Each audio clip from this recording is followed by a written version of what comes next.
corporations. That's the key. How do we measure diversity?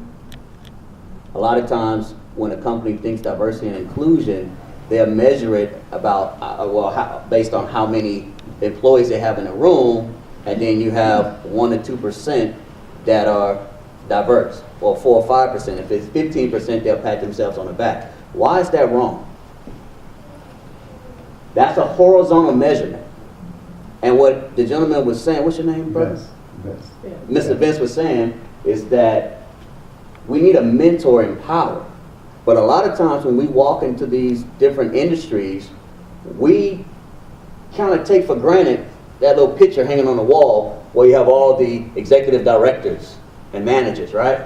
A lot of times we'll walk right by that. We'll see a couple of black folks that look like us. We might even see more than where we just came from. But it doesn't really stem from that. I mean, that's important in terms of, you know, having a relationship. But that picture on the wall, that vertical diversity, is what's going to make or break us. Having somebody, like Mr. Vince said, somebody in power that not we have to convince to advocate for us, but has actually experienced it.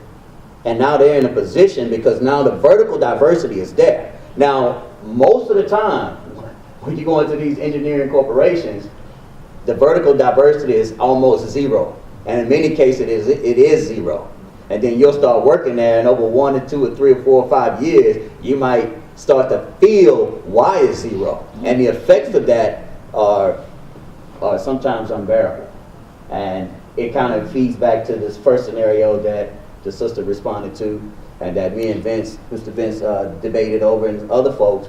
But who's looking out for us on our vertical diversity? So we got to get away from horizontal diversity. We have to get away from that. We have to start paying attention to the vertical diversity. That is going to determine our future in that corporation. It's going to weigh heavily. Not absolutely, because not everybody in that vertical chain who doesn't look like us doesn't necessarily not like us. I'm not saying that. But I'm saying that if I'm up there and you go, oh, I seen that guy at the Nesby FRC, he's a radical. All I got to do is throw a hand signal up. He already know what's going on. It's different. It's different. So that's what I would add to that, vertical diversity.